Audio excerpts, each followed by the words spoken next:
Assalamualaikum anak-anak. Waalaikumsalam warahmatullahi wabarakatuh. Apa kabarnya hari ini? Baik, Bu.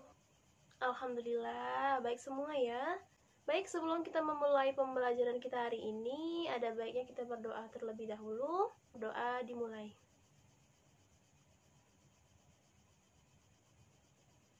Doa selesai. Seperti biasa, tolong dilihat dulu teman kanan kirinya ada yang enggak hadir atau hadir semua. Siapa kira-kira yang enggak hadir? Oke, Ibu bener-bener senang masuk kelas kalian karena kalian tuh antusiasnya tuh bener-bener tinggi loh. Dari Ibu ngajar kemarin juga kalian semuanya hadir. Ibu senang banget. Ya, tetap dipertahankan seperti semangat tadi. Oke. Ada yang masih ingat? Kemarin kita kan membahas mengenai komponen darah dan juga organ yang berperan dalam sistem peredaran darah. Ada yang masih ingat organ apa yang berperan dalam sistem peredaran darah? Ya, Lala silakan. Jantung dan pembuluh darah, Bu. Ya, betul. Jadi organ yang berperan dalam sistem peredaran darah itu ada jantung dan juga ada pembuluh darah. Seperti yang sudah Ibu janjikan kemarin, bahwa hari ini kita akan membahas mengenai bagaimana proses peredaran darah dalam tubuh kita atau mekanismenya, dan juga beberapa penyakit atau gangguan yang terjadi pada sistem peredaran darah. Jadi anak-anak, peredaran darah pada manusia itu disebut dengan peredaran darah tertutup, dikarenakan darah itu selalu mengalir atau melewati pembuluh darah.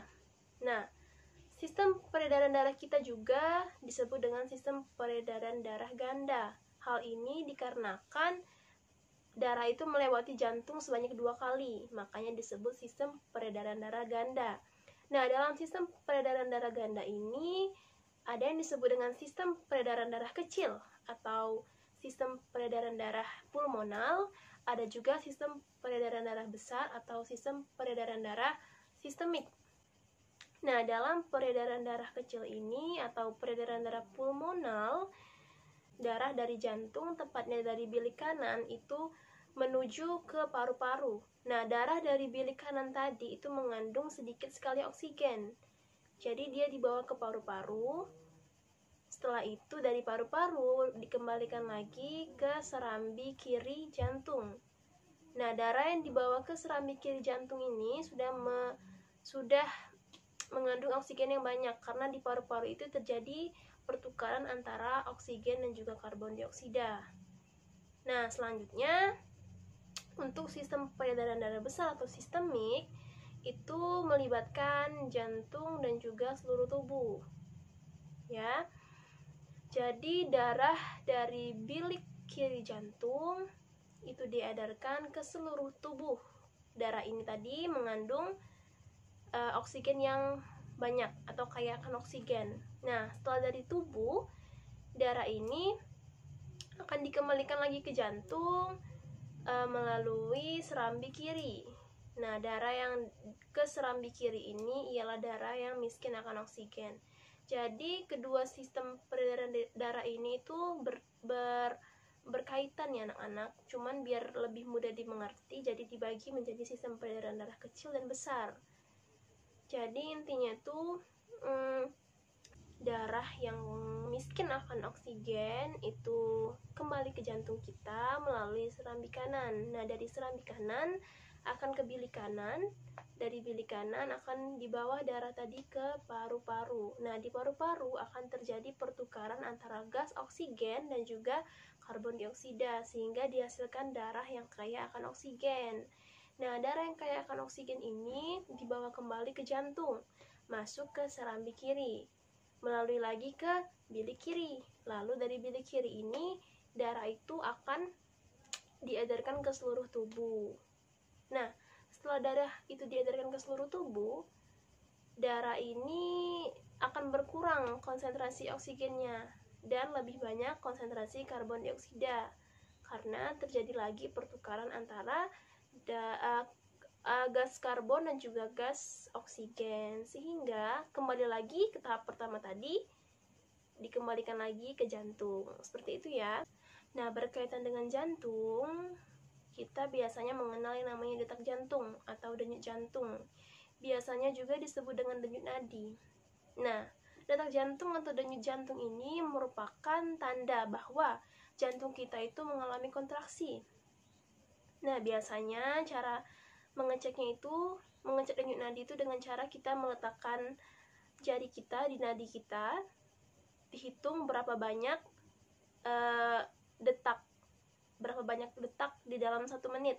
Atau kalau tidak bertemu di nadi ini, tidak ketemu di nadi, kita bisa mengeceknya di daerah leher, bawah leher di sini. Iya, betul. Di bawah dagu kita, leher di bagian bawah dagu kita. Nah, coba ibu mau kalian satu persatu itu mengecek denyut nadi kalian. Nanti ibu kasih timer selama 1 menit. Ibu kasih aba-aba untuk mulai, dan nanti kalian coba sekarang kalian letakkan dulu, cari dulu detak jantung atau denyut nadi kalian. Boleh di pergelangan tangan atau boleh juga di leher. Sudah bisa dimulai? Oke. Itu ibu hitung ya. 1, 2, 3.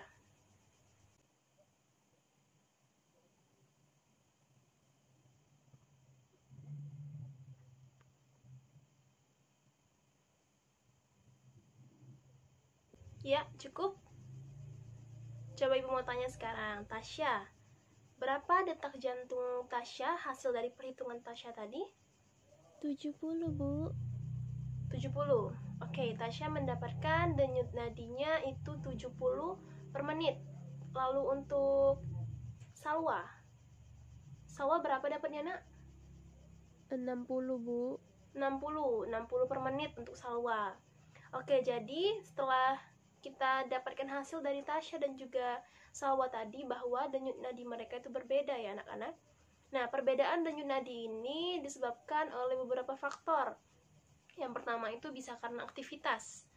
Orang dengan intensitas aktivitas yang lebih tinggi itu akan memiliki detak jantung yang lebih cepat daripada biasanya. Apalagi misalnya kita bandingkan antara orang yang sedang berlari dengan orang yang sedang tiduran. Itu pasti perbedaan antara detak jantungnya atau denyut nadinya akan sangat berbeda. Nah, selanjutnya adalah jenis kelamin. Untuk perempuan, denyut nadinya itu akan lebih tinggi frekuensinya daripada laki-laki. Selanjutnya disebabkan oleh suhu tubuh. Semakin tinggi suhu tubuh kita, maka detak jantung kita itu frekuensinya akan semakin tinggi. Hal ini karena pada saat kita mengalami kenaikan suhu tubuh, itu berarti metabolisme tubuh kita itu akan semakin cepat, sehingga diperlukan pasokan O2 yang banyak dan juga pengeluaran CO2. Oke, selanjutnya itu adalah faktor usia atau umur. Tentunya denyut jantung atau detak jantung pada janin, pada bayi, pada anak-anak dan juga orang dewasa itu akan berbeda.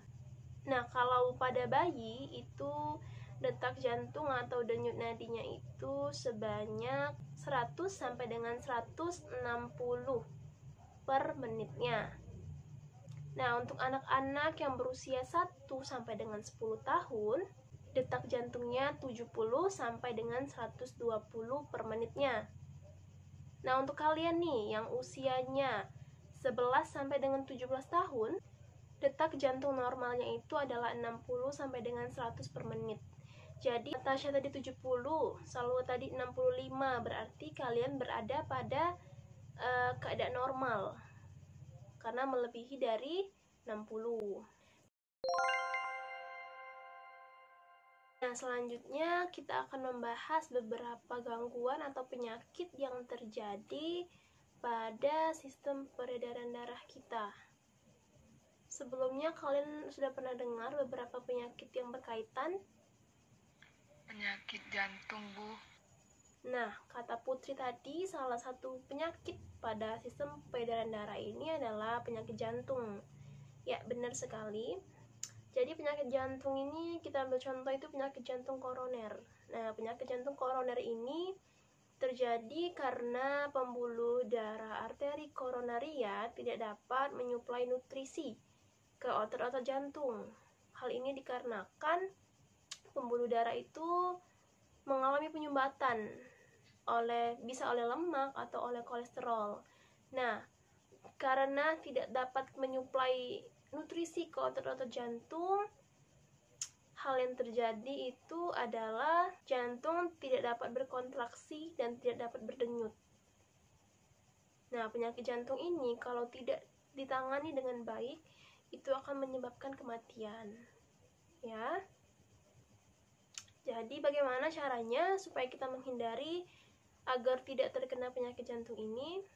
Yang pertama, kita harus mempunyai pola hidup yang sehat. Makan makanan yang bergizi, tidak mengkonsumsi makanan yang beralkohol, menghindari penggunaan rokok, jangan sampai merokok. Olahraga juga harus teratur, menghindari stres berlebih, dan juga menjaga berat badan kita agar tetap ideal. Nah, selanjutnya satu lagi nih, Ibu mau tanya ke Emma. Emma tahu nggak beberapa penyakit yang terjadi pada sistem peredaran darah?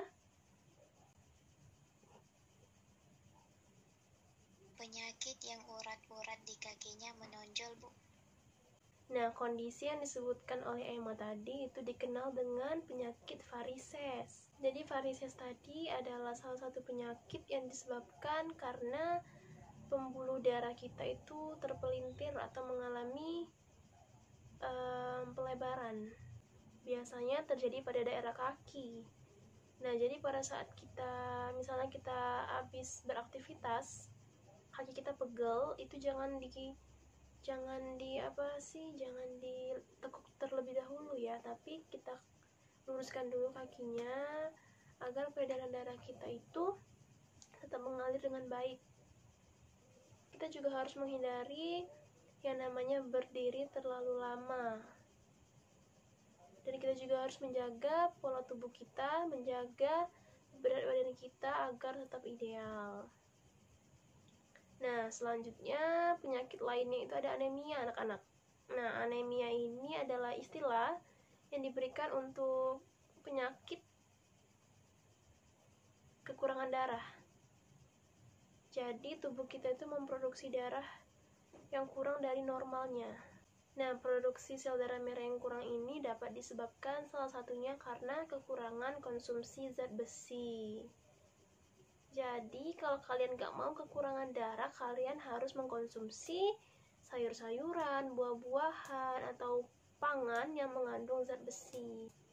Selanjutnya yang terakhir itu ada penyakit hipertensi dan juga hipotensi. Penyakit hipertensi ini biasa disebut dengan tekanan darah tinggi. Kalau hiper adalah tekanan darah tinggi, berarti hipotensi adalah tekanan darah rendah. Nah, kalau untuk hipertensi itu tekanan darahnya itu melebihi 120/80. Kalau untuk hipotensi sendiri itu berarti di bawahnya, kurang dari 120/80. Dari penjelasan yang Ibu berikan tadi, adakah yang ingin bertanya? Ya, silakan Lala. Jadi saya pernah mendengar tentang kanker darah, Bu. Nah, kanker darah itu sakit seperti apa, Bu? Jadi pertanyaan Lala tadi itu terkait dengan kanker darah. Kanker darah di dalam dunia medis disebut dengan leukemia. Leukemia ini bisa dibilang itu produksi sel darah putih lebih banyak daripada sel darah lainnya. Lebih tepatnya itu terjadi kelainan pada sel darah putih yang tumbuh secara tidak terkendali. Jadi, hal ini akan menyebabkan sel darah putih yang tidak normal tadi akan lebih banyak ada di dalam tubuh kita. Nah, hal ini akan menyebabkan tubuh kita itu rentan terhadap infeksi. Baiklah, sama seperti kemarin, Ibu mau kalian membuat kesimpulan dari apa yang telah kita pelajari hari ini. Nanti dikumpulkan di meja Ibu di kantor. Ibu minta kesediaannya untuk ketua kelas untuk mengumpulkannya secara kolektif di meja Ibu ya. Ibu tunggu sampai pulang sekolah. Baik, mungkin sampai sini dulu pertemuan kita hari ini. Ibu mohon maaf apabila terdapat banyak kesalahan dan Ibu juga memohon ampun kepada Allah. Sebelum mengakhiri pembelajaran kita hari ini, ada baiknya kita berdoa terlebih dahulu. Berdoa dimulai.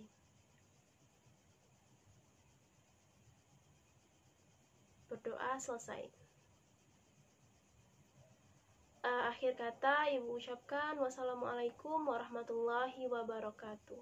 Waalaikumsalam warahmatullahi wabarakatuh.